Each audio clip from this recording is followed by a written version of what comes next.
呢啲係雞屎藤，一條條要好長嗰啲啦。啲葉係對身嘅，好奇妙㗎。佢除咗可以食用、藥用，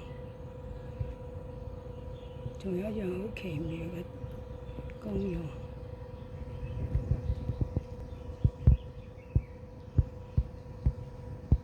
長長地伸咗出嚟嗰啲，就係如果你屋企有好多昆蟲啊，好多曱甴啊，唔係個個都啱用嘅。不過以我嘅親身經歷呢，就係將啲雞屎藤呢煲水浸腳，浸完腳之後呢，佢呢就成屋呢就即係分咗一陣雞屎藤嘅味嘅。我有啲人唔中意，但係我自己又唔係好抗拒。咁之後呢，就冇曱甴㗎啦，但係日子久咗，嗰啲味道散發咗，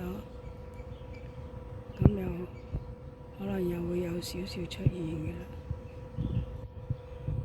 但係無論如何，久唔久分一分間屋幾好啊！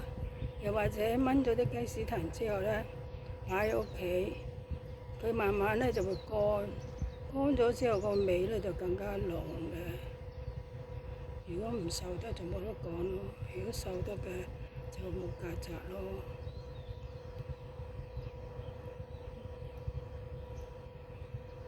你見屋企又開始有曱甴啦，咁咪又浸腳，又分一分間屋，又或者唔分屋都得，就執啲雞屎藤，然後呢通街都有㗎啦，通到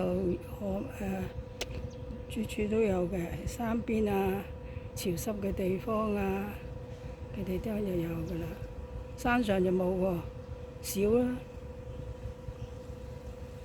好，係咁多先，其他由你哋自己發掘啦。